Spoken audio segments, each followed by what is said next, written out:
राजनीति में एक ऐसा वादा किया गया जिसने पूरे देश को हैरान कर दिया।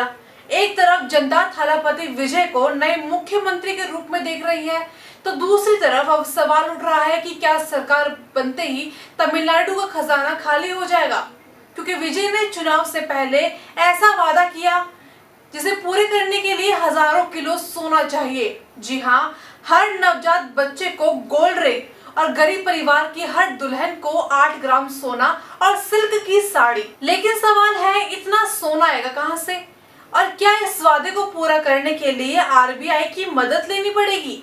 आज की इस रिपोर्ट में हम आपको बताएंगे थालापति विजय के सबसे बड़े गोल्ड चैलेंज की पूरी कहानी। नमस्कार, आप देख रहे हैं आरब न्यूज, मैं आपके साथ सुमन। तमिलनाडु विधानसभा चुनाव में फिल्म स्टार से नेता बने विजय थालापति की पार्टी टीवीके ने जबरदस्त प्रदर्शन किया। पहले ही चुनाव में सत्ता के बेहद करीब पहुंच चुकी है। टीवीके अब पूरे देश में चर्चा का विषय बन गई है, लेकिन सबसे ज्यादा चर्चा हो रही है उनके चुनावी घोषणा पत्र की, जहां विजय ने गरीब परिवार के लिए कई बड़े ऐलान किए हैं। सबसे बड़ा वादा, गरीब परिवार के दुल्हन को 8 ग्राम सोना, सिल्क की साड़ी और हर नवजात बच्चे को गोल्ड की रिंग। सुनने में ये वादा जनता को काफी पसंद आया, लेकिन अब अर्थशास्त्री और विपक्ष पूछ रहा है कि इतना पैसा आएगा कहां से। अब जरा इसकी गणित समझिए। तमिलनाडु में हर साल लगभग 4 से 5 लाख शादियां होती है। अगर इसमें से 60% परिवार इस योजना के दायरे में आ जाते हैं, तो करीब 2,70,000 दुल्हनों को हर साल सोना देना पड़ेगा। अब अगर एक दुल्हन को 8 ग्राम सोना दिया जाएगा, तो सिर्फ इस योजना के अंदर ही हर साल 3,000 करोड़ रुपए से ज्यादा खर्चा हो सकता है। और कहानी यही खत्म नहीं होती। विजय ने हर नवजात बच्चे को गोल्ड की रिंग देने का वादा भी किया।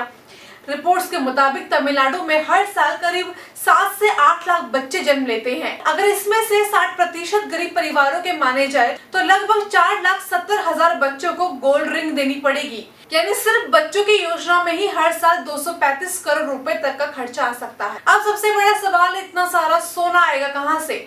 रिपोर्ट्स के मुताबिक अगर सिर्फ दुल्हन को 8 ग्राम सोना देना हो, तो सरकार को हर साल 2160 किलो सोना खरीदना पड़ेगा, और अगर बच्चों की गोल्ड रिंग भी जोड़ दी जाए तो ये मात्रा और बढ़ जाएगी।